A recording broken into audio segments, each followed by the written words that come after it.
because the philosopher exists in a particular society, the philosopher has to frame what they're doing in such a way that they won't be Socrates. Yes. Yes, that's true. That's very true. That is very true. Okay, I'm a bit tired today. I must admit, I am not feeling particularly well, but let's I'll try and keep going. Yeah, well, we'll get going quickly so that Let's put all our energy into saying interesting things to the big other. Right. All right. Oh Ready? shit, I forgot I need to actually record this on my side. Yep. Okay. 1, 2, 3. This is The Lack with Helen Rollins, Benjamin Studebaker, and Nina Power. Today we're doing Let It Breathe, Act 1 by S. Matisco. Helen, kick us off. So there's something about existing as a human subject in a lacking universe, right? And we never, so just in terms of all of these interventions at the beginning, I'm always left with the previous week feeling I didn't quite nail it, which is obviously you never nail it. That's the whole point. You're always sort of dancing around the subject. And so I go away and I'm like, I should have said this, or I should have said that. And I really felt there was an aspect of last week that I felt I was trying to get at that I didn't quite get, but that relates to this topic of community and using the religious language. Tell me, whatever, I'm going to call it communion. Other people have already. I also, maybe we'll do the B-side on this. I just want to give you a little crumb of something we might talk about later. But it's the Met Gala the other day, and I spent a whole day. I can't believe I spent a whole day. I've now deleted Instagram for a while, like having conversations with people about the dress. So that whole thing really clarified a lot of ideas, I think, that I've been having for a long time. So I'm not going to get to the point, I can guarantee it, but I might circle around it related to community and what I'm talking about neurosis, the ideology of promise, and how it relates to capitalism or any real regime, let's just say, and how that relates to community/communion. So I think that when we talk about our regime, okay, we live in capitalism. What is capitalism? Well, obviously it is the appropriation of surplus value by those who own the means of production. But then I'm always talking about like the ideology of promise and neurosis and how psychoanalysis can help. And I want to talk about how neurosis is the undergirding support, psychic libidinal support for the regime. And it's not just capitalism, it's any regime. You know, if you think about like the way that religion was used as an ideological support for past orders of things, explicit religion, but the ideology of promise operated in the mode of right now it's shit, but you will get the kingdom of heaven. In capitalism, heaven has descended to earth, but it's always over the horizon. Heaven is actually in the emancipatory now, but we believe neurotically that it's over the horizon. And capitalism has just brought down and structuralized this libidinal hope. And then on top of that, you have mystification. So the dress, that relates to mystification, you know, that on this sort of third level, you know, shields our gaze. Now we talk about ideology. Then we have the matter of fact, factual thing. Those that own the means of production appropriate surplus value, and we have people on either side of surplus value. And then underneath, we have this neurotic undergirding support. So how does this relate to community? Well, I was also talking yesterday, somebody was saying about how this stress, it was consciousness raising. And that really became clear to me. A friend of mine said, it's not about consciousness raising, it's about unconsciousness raising. And this is why I'm a filmmaker and not a politician. Because the real undergirding operates on this libidinal, unconscious, neurotic level. And so these three things, neurosis, or the ideology of promise, appropriation of surplus value, material actual structure, mystification, act in this sort of Borromean knot. And because we are divided beings, relates to community in a second, we all lack, we are all speaking subjects, we all have an unconscious. When we just talk at the superegoic level, sort of the voice of the mother, if you will, which I find funny when people talk about patriarchy, it's like, and sort of like the contemporary or, the sort of like critical theory thing of like patriarchy tied to superego. It's like, I don't think so. Anyway, but it's more like matriarchy if you ask me. But anyway, but we have to talk at this unconscious level, or we have to get at the unconscious to sort of break this Borromean knot, so that therefore we can understand how mystification operates, and we can get ourselves away from always inevitably buying into the regime, which historically might have been over the horizon of death. You get that, you get heaven, and now it's over the horizon of promotion, object that can fill you, commodity, etc., etc. So in terms of community, well, today we like to talk about the X community, the Y community, the specific community based on aesthetics that are an emergent of a given moment in history. Well, when we have those communities, they always exclude another, always, even if it's in the name of quote unquote radical emancipation. I also want to talk a lot about words. And I used this term yesterday with the dress, let them eat slogans, let them eat political slogans. Just because someone says something, it literally doesn't mean anything. Words mean things, but as I am, into Freud, it's not the intention that we think. The medium is the message, basically. That's absolutely right. But it's actually the words, because they are speaking the unconscious. Anyway, but we can have, there is something that we will have in common. When we divide into these arbitrary categories that never capture, when we have a sort of conscious community where we say, right, we're setting up our community around X, there's always a scapegoat, there's always an outsider. But also these aesthetic categories do not capture the reality of our complex, contradictory nature. But one thing does. We all go through a second birth. We are all lacking. We all have an unconscious. So when I talked about, say, Tammy, I think what she gets at, and that maybe I don't think she's just a pure capitalist or a pure liberal, is that liberalism does always need the outsider, because it is not a communion based on lack. It's a conscious attempt to annihilate class antagonism by pretending it can go away. So maybe we'll talk about chapter 3 of the Communist Manifesto later as it relates to the dress. But all of these attempts are to render a society without antagonism, but we are born of the Big Bang. We all go through a second birth. Substance is subject. We live in a contradictory universe. So when we think we can just railroad over contradiction, we have to exclude those who will not fit, because contradiction has to go somewhere. So that's when we scapegoat. But Tammy refused to do that. It was all about everybody lacks, everybody sins in Christian language. There is a universal. The only universal is contradiction, is lack, is the fact that we all have an unconscious. And that, yes, and this is why as well, this sort of trite leftism about, these poor people, let's say in the past, the poor people on the other side of surplus value. Now those people are ignored, class is ignored, and all those poor people on the side of historical, cultural aesthetics that preferred one type of person over another, or reactionary politics or whatever. But we are all guilty in this model. Yes, some of us are on the side of being appropriatees or appropriators, but as speaking subjects, we are all lacking, and we all, in some way or another, some of us might have a form of subjectivity that's psychotic, perverse, might be autistic, we might be obsessive, hysteric, or whatever. But there is this attempt to fill this lack in one way or another.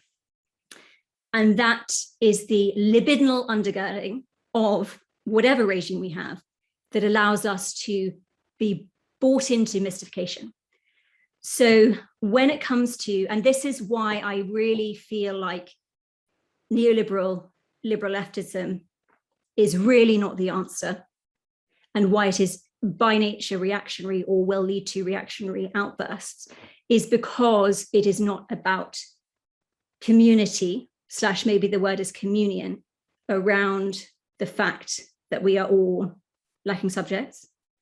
So we need to change from consciousness raising to unconsciousness raising. Maybe we should change the tagline of the podcast. This is an unconsciousness raising podcast. There we go. All right, Nina, you're up.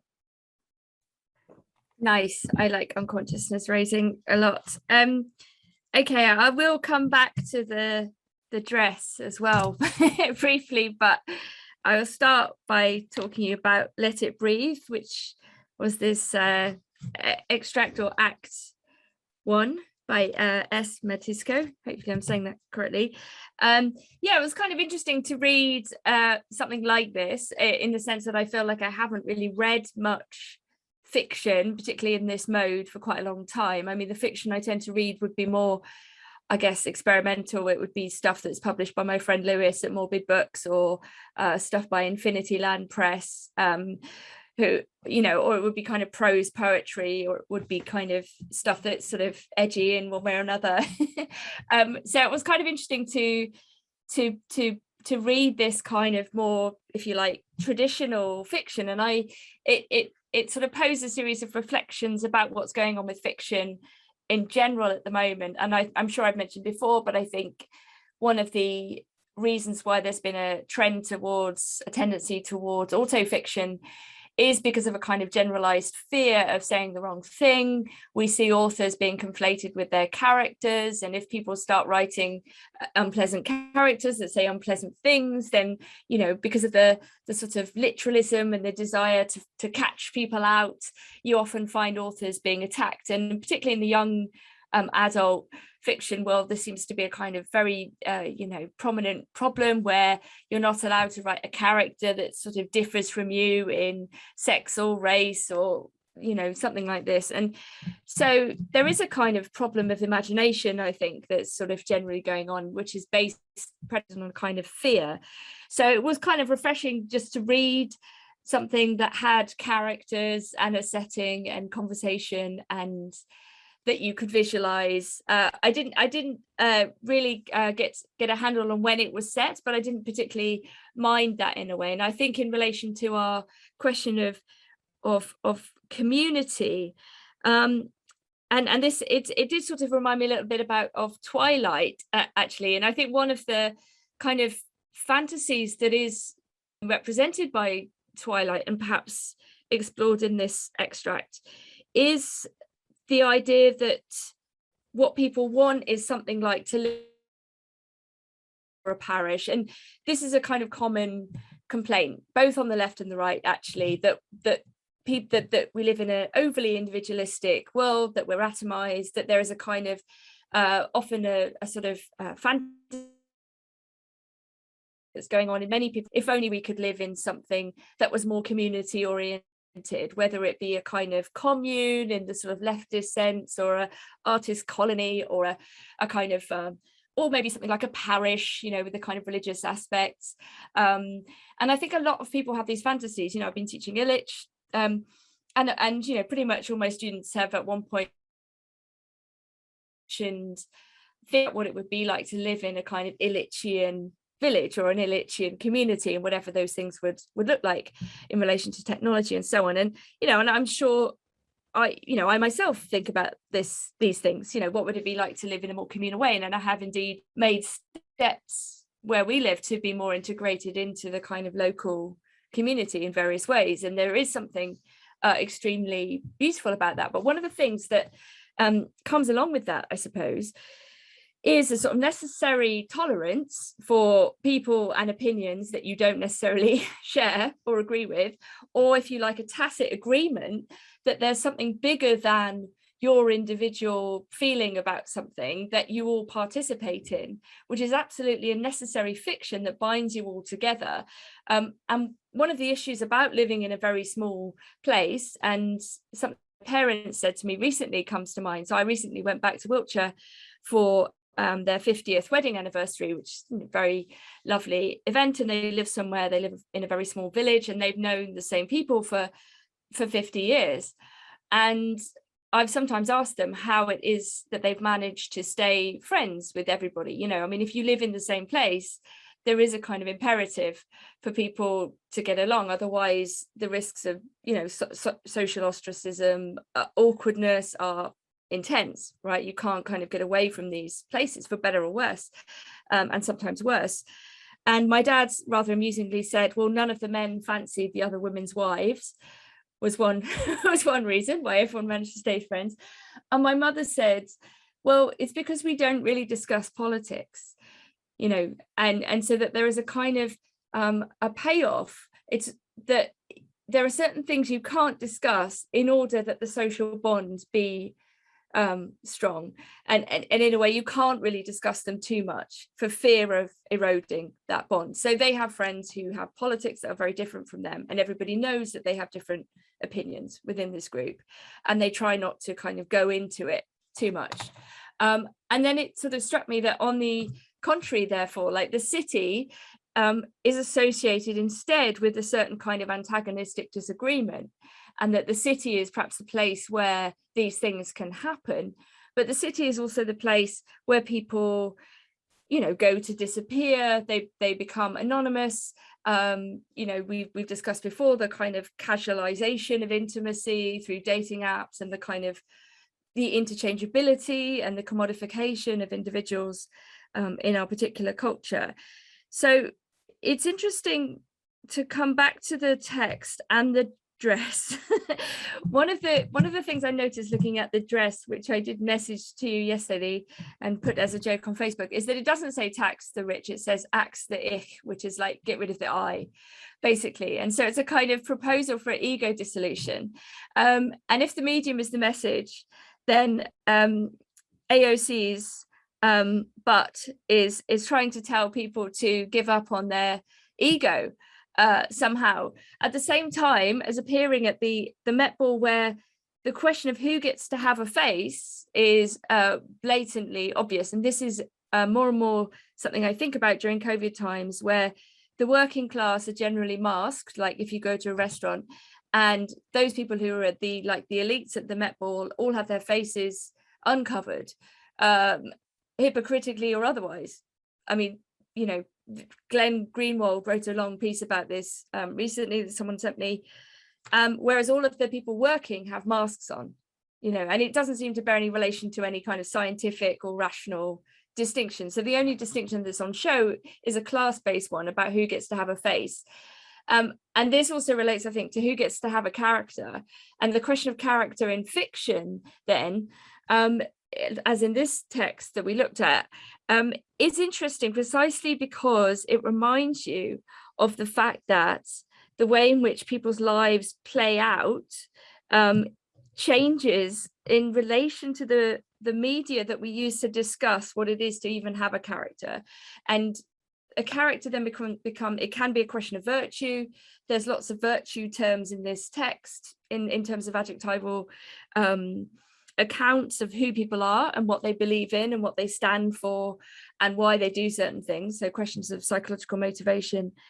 And I think we're sort of online somehow moving towards a kind of post-character age, and this kind of memory holding of everything all the time induces a kind of fragmentary, inconsistent form of social being, which is radically opposed to something like the commitment necessary for living in any form of community or parish, or any, you know, whether it's a commune or you know, somewhere, or village, where the same people are together all the time, and you have to actually deal with the complexities of other human beings, and you can't just run away, and you can't just stop being friends with them, and you can't just unfriend them, because they're everywhere and they're your life, you know, and you are the community. And you know, on the flip side of that, you can have vigilantism and mobs that occur in small places that are sometimes mitigated by the cosmopolitanism of the metropole. But at the same time, I think what we're seeing playing out online are very, very fundamental, basic anthropological human desires for in-group, out-group belonging, but without any of the reality, obviously, of those forms of belonging. So everything gets reduced to kind of base motives and sort of deep emotional needs that don't actually bear any relation to any sort of sustained longevity of what a community might actually look like, which isn't good. All right, I'm up. So Let It Breathe is my girlfriend's first novel. It's set in California wine country on the eve of the First World War. It's about a prosperous rural community referred to only as the Valley. The novel is about the Valley as a whole rather than a main character. It therefore purposely includes a lot of what writers call head hopping. The novel switches perspectives frequently, allowing the reader to see conversations from all the participants' points of view. This was the dominant style in the 19th century, but contemporary novelists avoid it. It conflicts too much with the liberal emphasis on the individual, with the recent obsession with personal identity. The novel begins with the arrival of the Cleavers, a nouveau riche family from New York. Sebastian, the head of the family, is something of a Republican dad. He believes in hard work and personal initiative. He's very bourgeois. When Sebastian arrives, the Valley is run by the Garson family. The Garsons are an old school farming family, a much more traditional outlook. Their patriarch is William Garson. William is getting older, and Sebastian hopes to move in on his turf. As Sebastian and William feel each other out, we get introduced to the younger generation. Sebastian arrives with two daughters, Victoria and Evelyn. Victoria traipses after her father, trying to impress him. Evelyn, however, is off in her own world, connecting to the Valley on a spiritual level. William has three sons, Derek, Adam, and Thomas. Derek is valiant, and Adam is a bit of a comedian. Thomas, the youngest, is a sweetheart. He has a thing for Evelyn, and he hopes to bring the Garsons and Cleavers together through marriage. Then there's another boy, Charles. Charles comes from a poor background. His father is a violent alcoholic, and his mother is a Christianized indigenous person. Charles is in school with Thomas and Evelyn only because he never graduates. After he defends Evelyn from a bully, Charles is brought into Sebastian's inner circle. Eventually, he's adopted as a son. The bully's name is Renly. He's a cruel kid, and he's the closest thing the novel has to an antagonist. There's so many other viewpoint characters, but fundamentally, the novel is about the Valley as a community, about the threats the community faces from modernity. There's a transfer of power from one generation to another, and from one class to another. William and Sebastian will have to give way to Thomas and Charles, and the aristocratic Garsons can only survive by finding a way to incorporate the bourgeois Cleavers. Then there are big existential threats like the war and prohibition. The war threatens the lives and careers of the young men. Prohibition threatens the Valley's economic base and the power of the old farm families. Along the way, there are random tragedies. Act 1 ends in a horrific flood. All the men go out to lay sandbags, both Cleaver and Garson. Sebastian is new to the area. He doesn't know the terrain as well as the rest. He's clever and industrious, but when you're fighting floods, those qualities don't matter very much. He slips, he falls, he hits his head against a rock. They save him from drowning, but the fall eventually kills him. The loss of Sebastian opens up a power vacuum. Charles becomes the trustee of Sebastian's estate, and now the Cleavers are led by a young man who profoundly lacks the education and social niceties associated with polite society. Sebastian picked Charles because Charles is clever. Will that be enough? It wasn't enough for Sebastian. And what is going on with Evelyn? She's getting involved in some pretty occult shit. It's making a lot of people in the Valley nervous. There's a lot going on here. My girlfriend wrote this book when she was in her second year at Purdue University. Purdue is known mainly for engineering and agriculture. It's not much of an arts school. Literary agents and MFA programs don't look at her because Purdue isn't well regarded in her area. To further complicate things, my girlfriend is dyslexic. She had to do all this on her own with very little help. When she showed me her novel at the start of our relationship, I was nervous. If I didn't like it, the relationship probably wouldn't have worked. But I really got a kick out of Let It Breathe. I read it cover to cover, and I don't always do that with novels. It's available on Amazon because there's no other way to get it in front of people. I doubt I have the infrastructure to make a difference for her, but I really hope people read it because I've never seen anything quite like it. And I think it's really cool.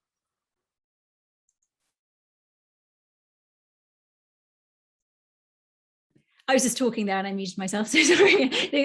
Like so many things about what both of you were saying sparked loads of thoughts. First of all, about this idea of old-fashionedness and related to novel writing, a few novels. I always also write in the round. Well, I do chapters as different characters, which that's a separate thing. But this idea of, I'm often told that my writing is very old fashioned. So I'm sorry, I read the classics growing up. What am I going to do? And I have a personal aversion to the extreme Pritt stick pared backness of today's. It reminds me of people like, you know, those poems where people like cut up a page and stick it together. That's what I feel like contemporary stuff is a lot of. But anyway, so I know that statement about work very well in relation to my experience, industry style.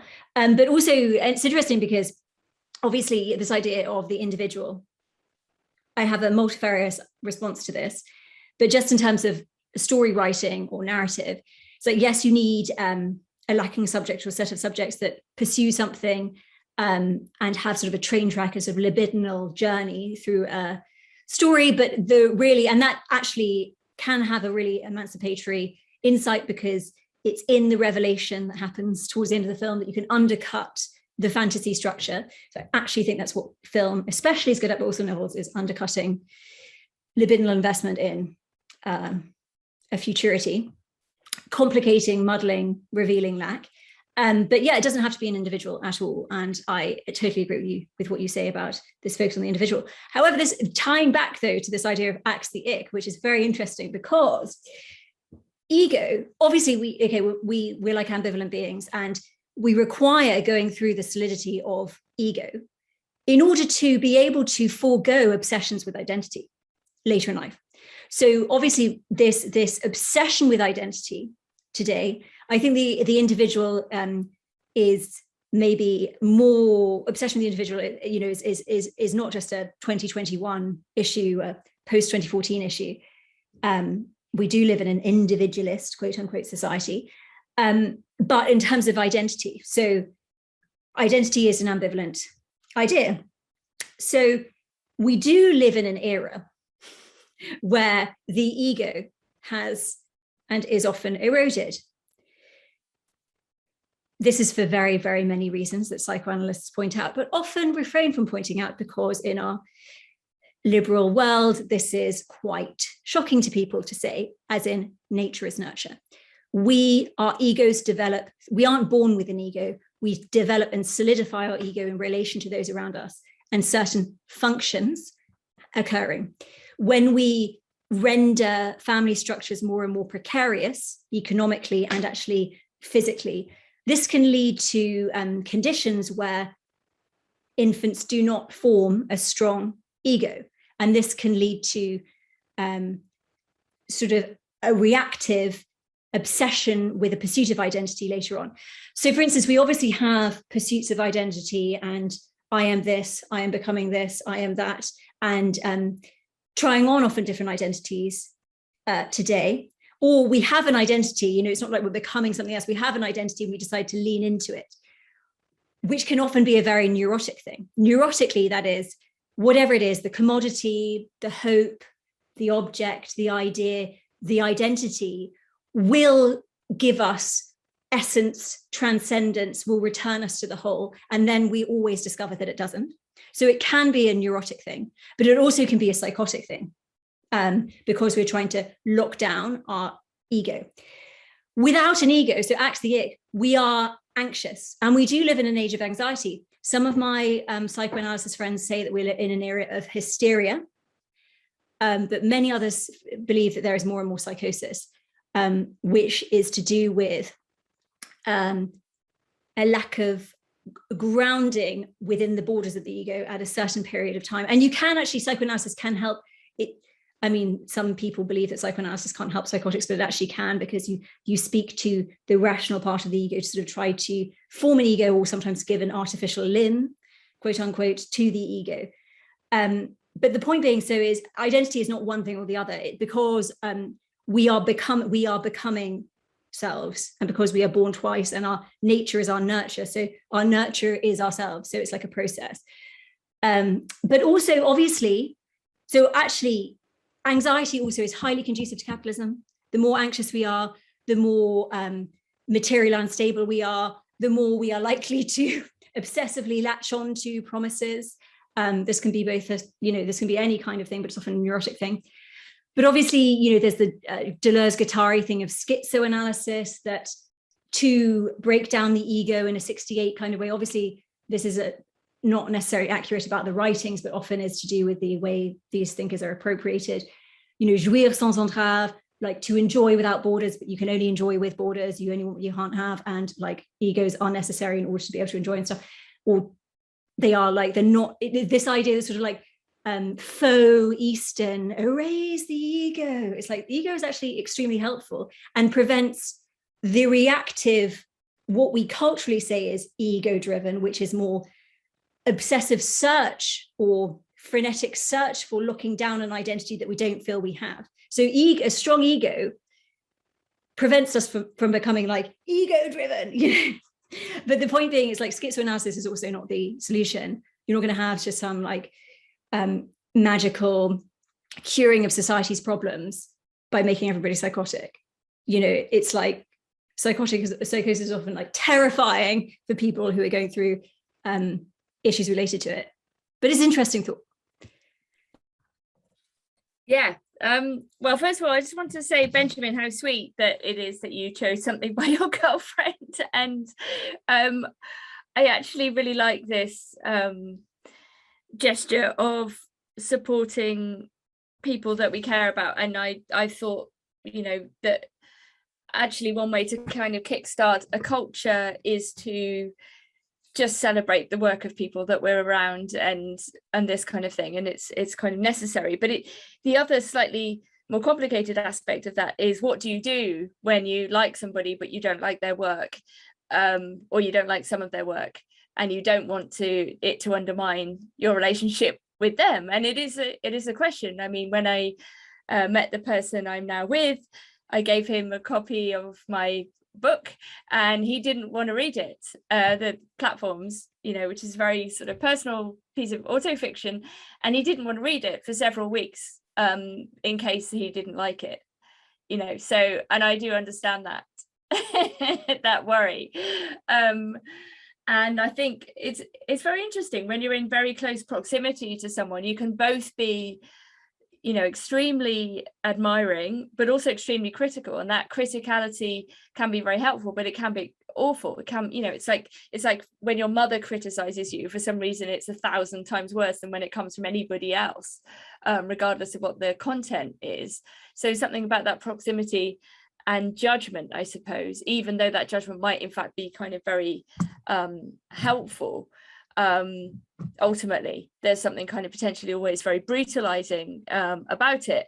And this kind of goes back to, I think, to the question of ego, really. And I think one of the ways in which I came to understand writing is how to separate it from the idea of an expressive self, or a kind of being that could be hurt if people didn't like what I wrote, like that, to kind of make it into a job and a task rather than, or a skill, something that can get better, rather than something that was a kind of somehow a direct emanation of my soul, and that if somebody didn't like it, then it was some kind of horrible attack on me as a person. And I think probably anyone who does something, creative or in public, thoughtful, philosophical, fictional, whatever, has to try to develop some kind of distanciation technique, the better, I think, to have a sense of self. And I agree with Helen that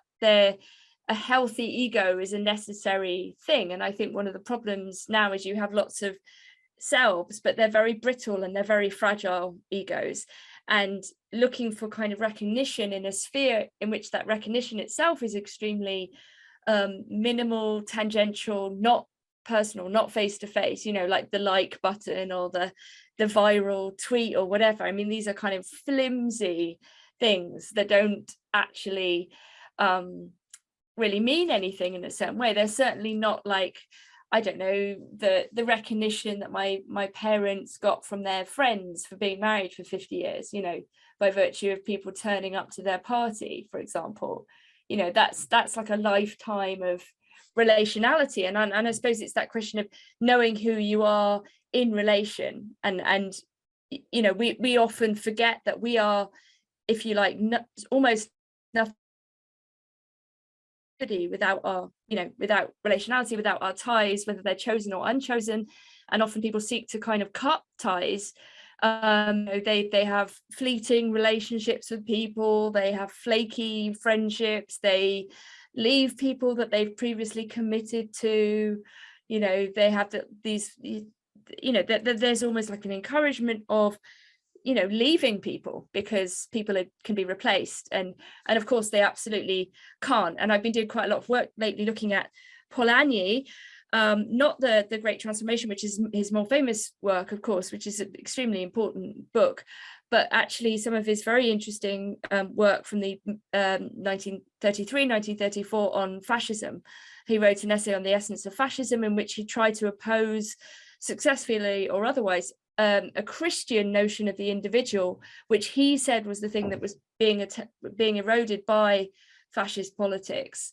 And it's very interesting to try to think about the different notions of the individual that are not reducible to the consumerist individual, or the way in which the individual is presented to us today, particularly as an image of a bastion of resistance against homogenizing tendencies, whether they be authoritarian, consumerist, and so on. And but the individual is always therefore the social individual, right? It's the individual in the parish, it's the individual, well, in communion, as Helen said, like in participating in a collective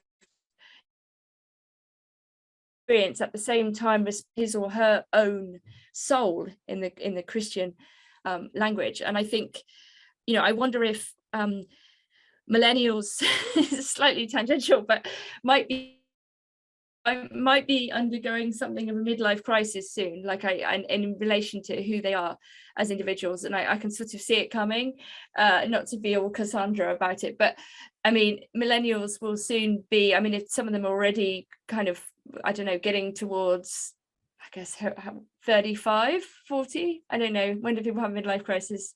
Late 30s, early 40s. And I wonder if there'll be this kind of collective crisis of a lot of millennials, which will partly be to do with what it means to actually have to take responsibility for yourself. I mean, I'm not saying that lots of younger people don't, a lot of people do, obviously, but they're not necessarily the kind of people who are being promoted as, let's say, voices of their generation, or they're not, you know, necessarily the people that we are exposed to if we look online. And I sort of wonder what the notion of the individual might be for the middle-aged millennial, and what form it will take.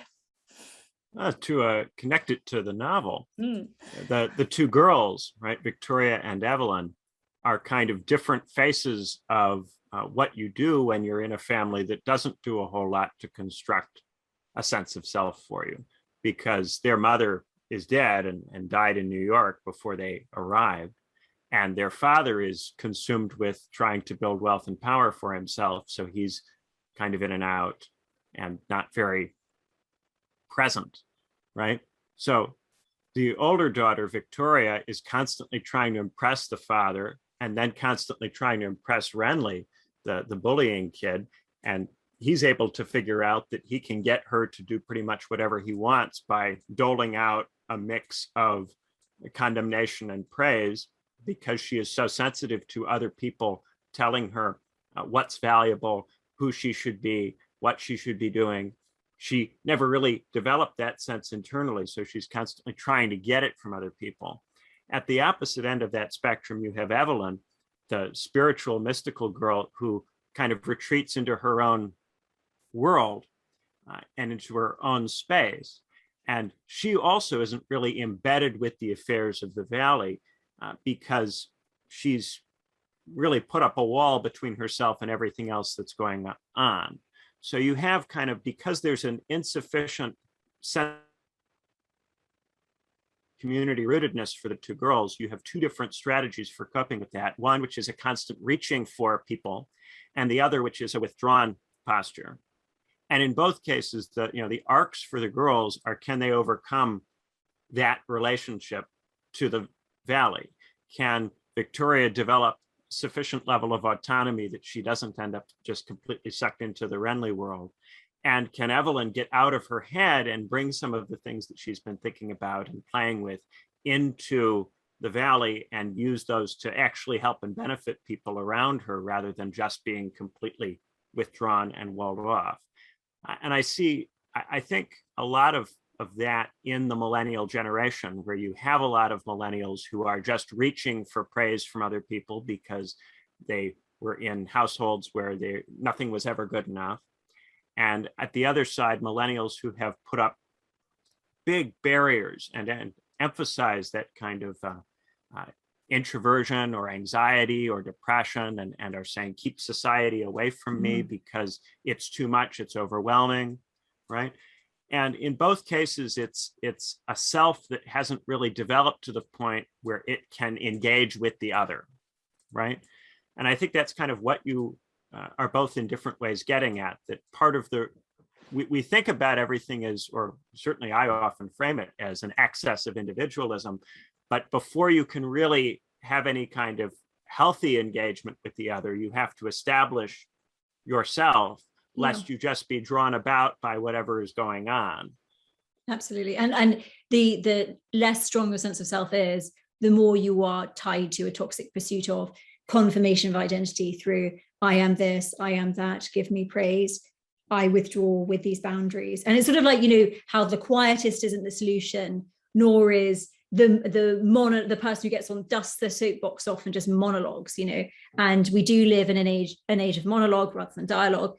But yeah, psychoanalysis talks about this a lot. Hegel talks about this a lot in terms of identity. We never see ourselves except for in mirrors and on Zoom. We are within the eyes of the other. We literally exist because of the existence of other. We are the other. Not only that, we have no essence other than our nurture, which is in relation to the other. So we really are, we become ourselves through our experience in relation to other people. So we really are, not this or that, it's much more sort of like, we obviously have a strong sense of self, but this is not a material. Well, I always talk about how psychoanalysis is the materialism of the unconscious, but yeah, we have this, we generate this sense of self, and that allows us to navigate the world. The other thing is, so just talking about like the quote unquote Christian thing related to how a notion of Christian identity is anti-fascist, to use actually like not the sort of version of whatever that word means these days, but like as in it's resistant to fascism, is this idea of sin. And obviously this idea of acceptance of lack, as in we all lack. I do think part of the thing with millennials, and maybe this is part of the midlife crisis, is coming to confront your lack, your sort of failure in terms of your fantasy of your life or yourself. And so, this itch that can't be scratched, lack. If it's sort of, we become, caught in its call and believe that anything can fill it. That is really what, how the fuel that fires the engines of capitalism, and obviously capitalism and fascism, quote unquote, are related, or any other sort of like desperate ideological lockdown. So this is the thing with Christianity. At its core, if you take it philosophically in a Paulinian sense, and this idea of collective sin, the cross is the end of meaning, it's not religious. But anyway, but the point being is, like, if you can accept your lack, you aren't caught up, you don't get caught up in this stuff. You just don't. You don't need to change, you don't.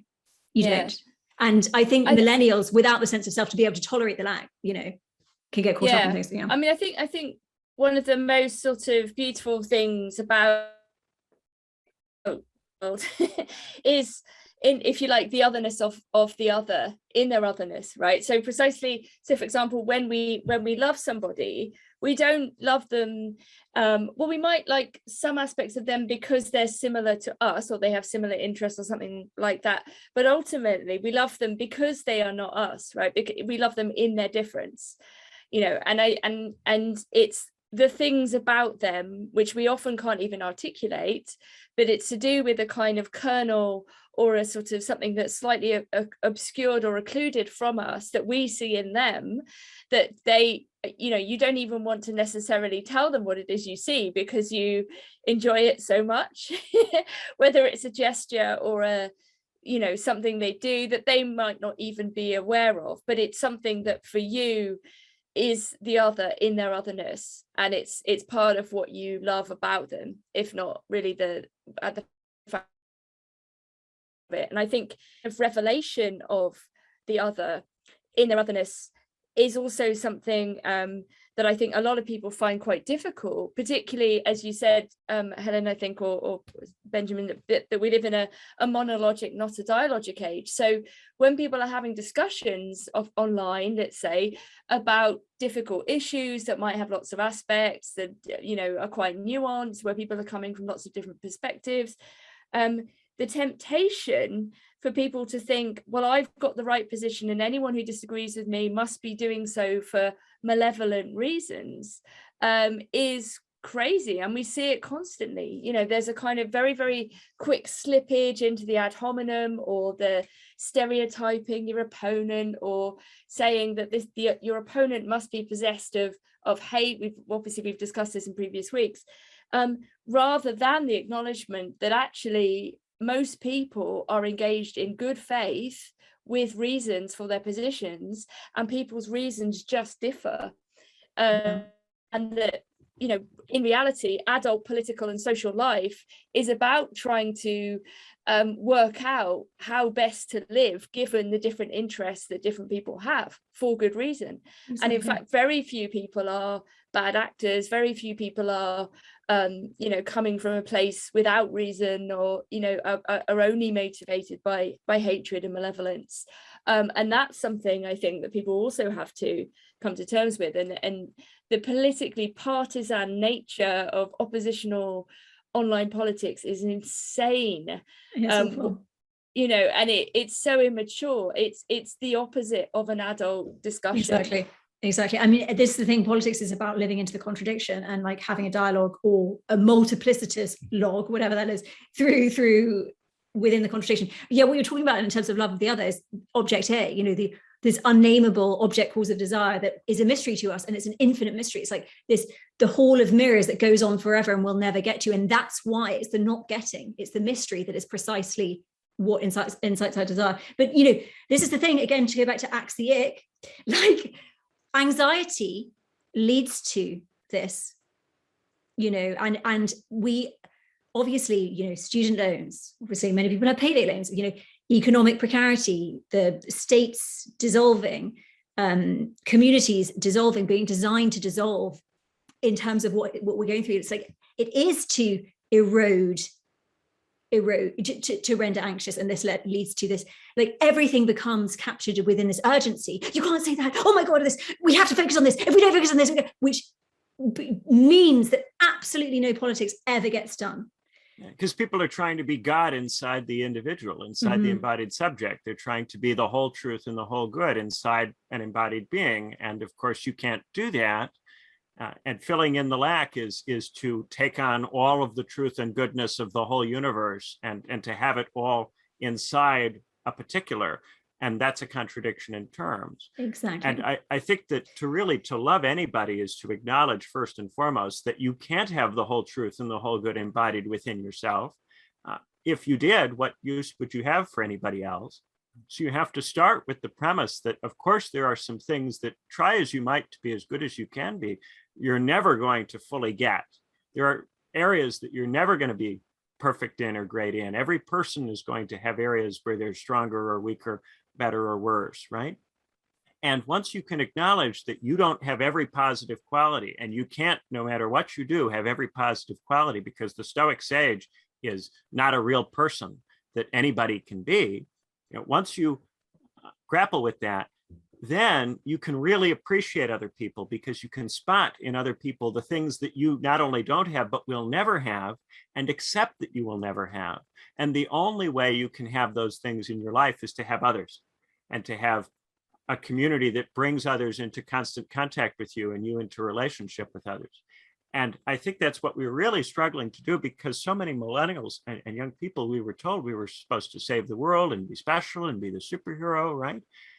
Christians know they can't be Jesus, but millennials think that they can be Superman or Batman or whoever it might be. Yeah, absolutely. But I think the Christian desire to sort of become more like Jesus, It's also a problem. is, well, I don't know. I mean, I'm interested in this because I do think that people can be better versions of themselves, right? I myself am generally a better version of myself than I used to be, although not always.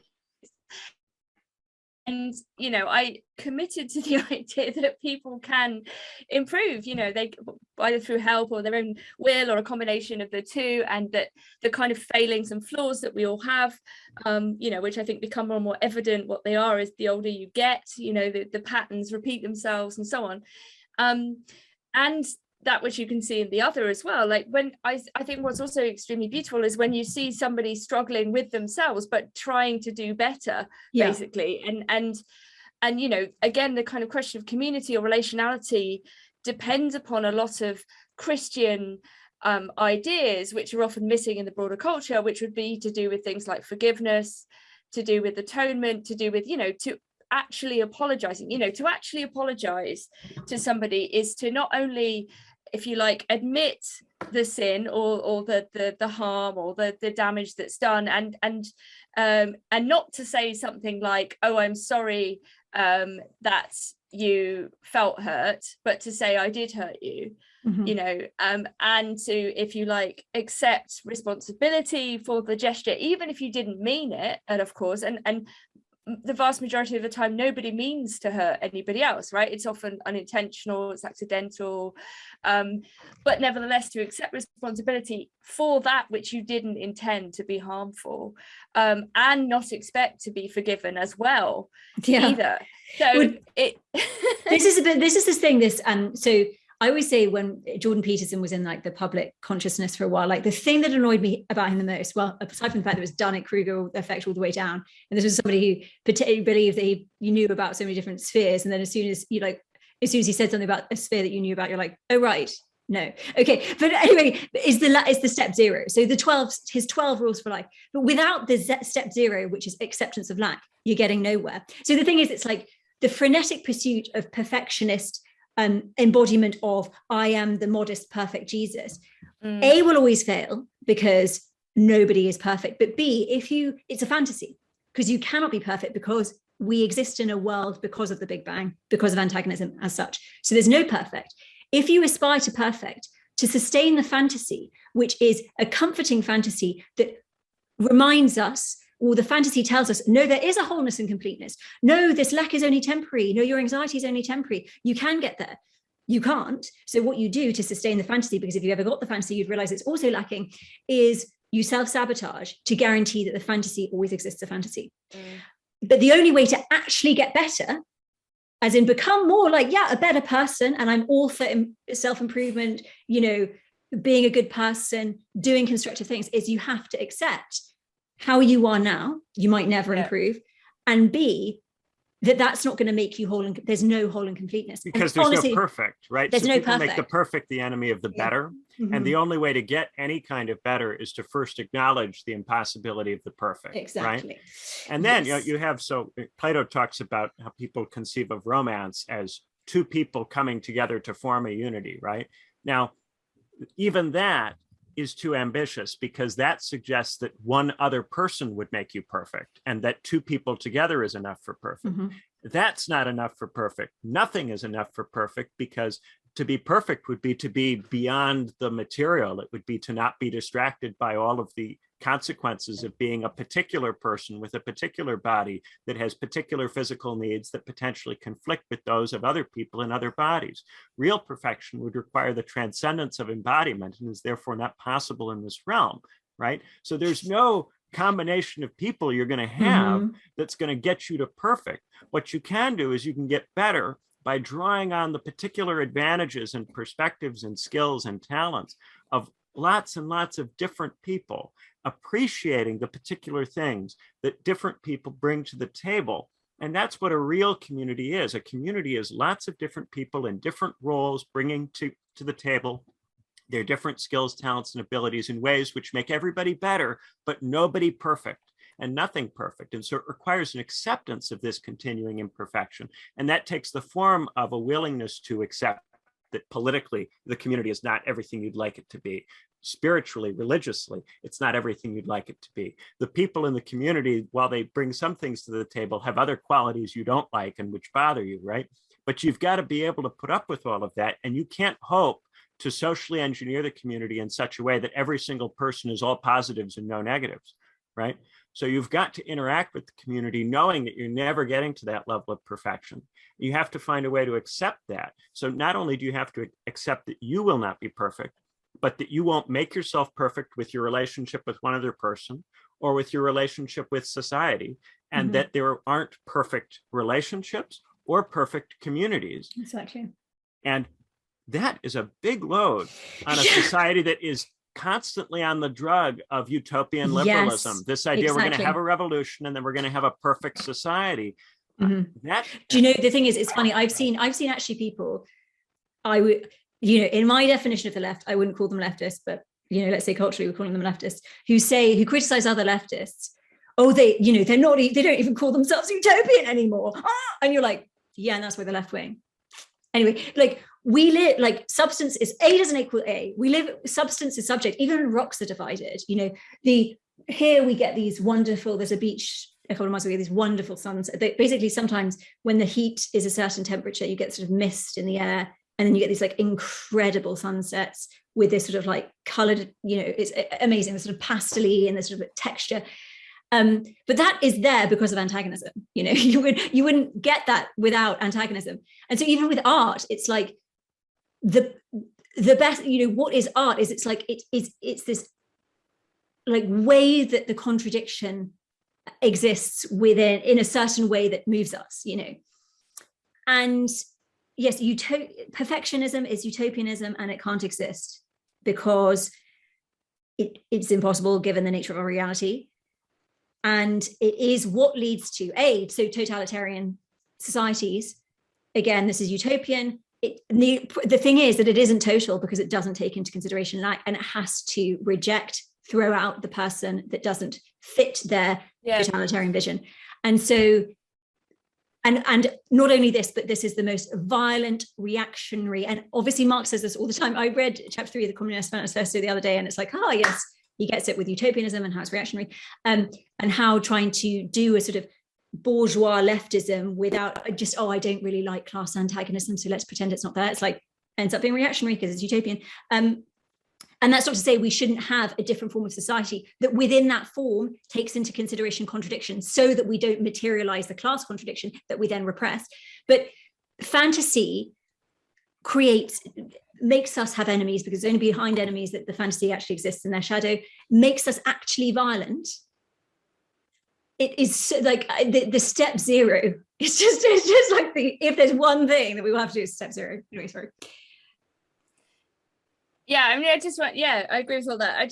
This thing about homogenizing, you know, I think this is something I don't know, I kind of get very worried about somehow. It's like this homogenizing tendency in cultures, whether it's sort of to do with opinions or, I don't know, even behavior, the kind of automatic policing of people, the sort of inability to deal with people who are difficult and disagreeable and eccentric, you know, and that the ways in which those people get othered as bad, or those that, you know, that somehow the evil is in them because they're not fitting in somehow. And, you know, we're surrounded by these forms of social division and, you know, the uncomfortableness, the discomfort that is induced by the abject in particular. When we go outside and we see somebody who's a homeless drug addict, for example,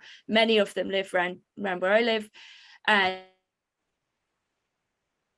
you know, the difficulty that everybody experiences, I think, in both the recognition of the shared humanity, but the separation of that humanity in its instantiation at the level of its division and asymmetry, and this goes for class too. And I think the unbelievable kinds of hypocrisies that we've seen around the lockdown, where working class people who've continued to deliver and make food and be exposed to whatever are somehow ignored because some middle class people are able to sit at home and then order things from working class people without recognizing, if you like, the somehow what that means, the fact that other people are doing all this stuff for you, but somehow you're on the side of the good because you're able to work on a computer. Absolutely. Or whatever.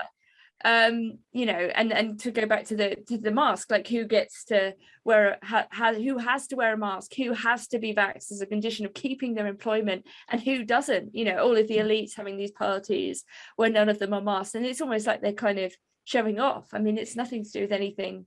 But yeah, real. This is like the whole mystification thing and how the ideology operates, and literally we feel like we're good people by enacting a thing that literally does not take into consideration class at all, and that to raise that is bad in some way is like, oh, you're talking about the masks, that's got to be wrong, because my oneness vision of myself as a liberal leftist who is always good, this thing, as Benjamin was saying, like this belief of oneself as the human God, because you have, if you don't believe in lack, then you actually do believe in gods. Like you have to, because who else, if it's whole and complete, it has to be created by somebody who's whole and complete. But anyway, you see this so much on the liberal left, there's absolute certainty.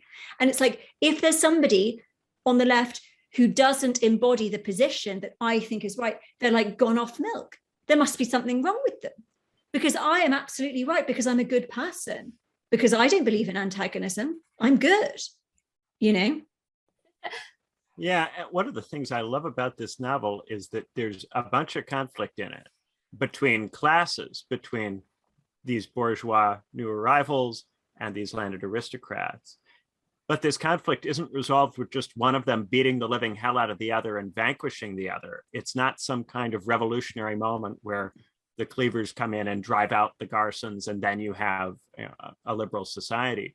It's this wrangling of values with a level of mutual respect, a level of awareness that one needs the other, and attempts to reconcile those things. And in the places where we transition to modernity without enormous amounts of bloodshed, it surely must have happened through that kind of wrangling, right?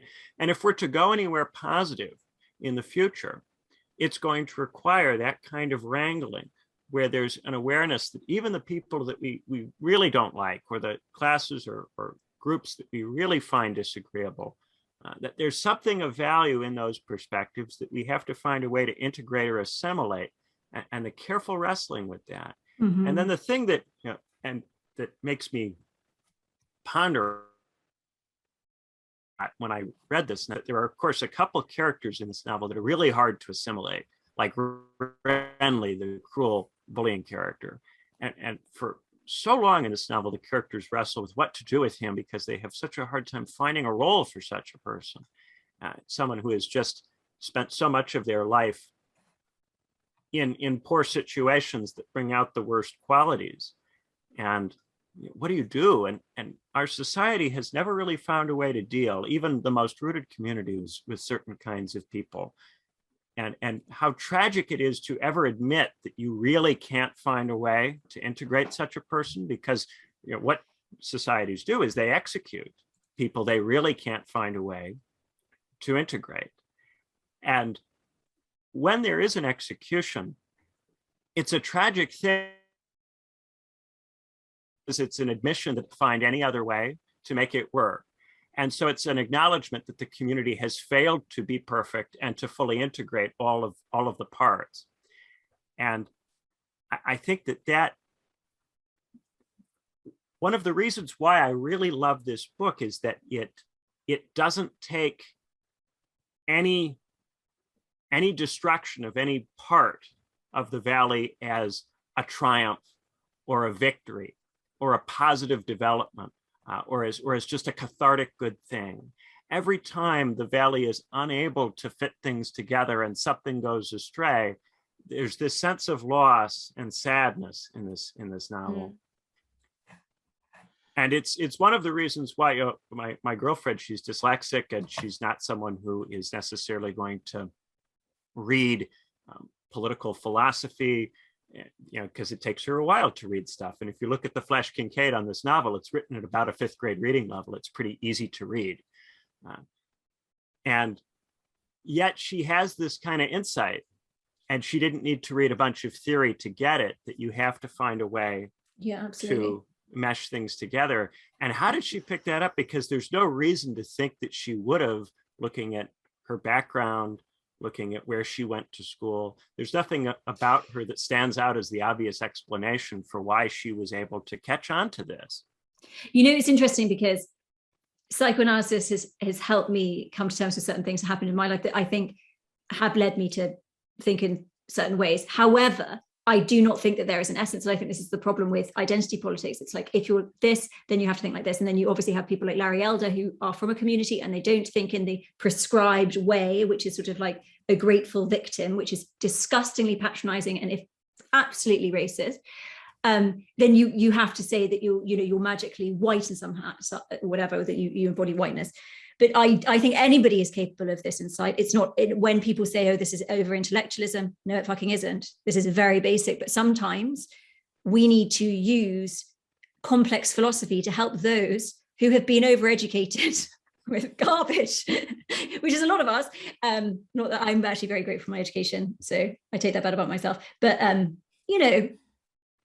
think there's many ways to this. And often, sometimes, I don't know about you guys, maybe Nina, you do some creative work. Sometimes you look at past work before you're even conscious of talking about things in certain ways. And sometimes I think we talk about this not because we've learned it, but we've come to it because we already happen to think this way, And you're like, oh, that was very insightful, weirdly, or it was expressed in a different way, but it still touched on accurate things. Anyway. All right. So we're at about the 1 hour, 5 minute mark. So we should wrap it up. Thank you guys so much for listening. There will be a link to Sam's book if you want to check it out. And we're going to go do our B-side now, which might be on that 3rd chapter from the manifesto. Maybe we'll do that. That sounds fun. So we'll do it related to the dress. Yeah. And by the way, the dress, we're referring to the Alexandria Ocasio-Cortez dress, in case it's been a week since that news story came out and you don't quite remember. Right. So thank you guys so much for listening, and we'll see you next time. Bye-bye. Bye.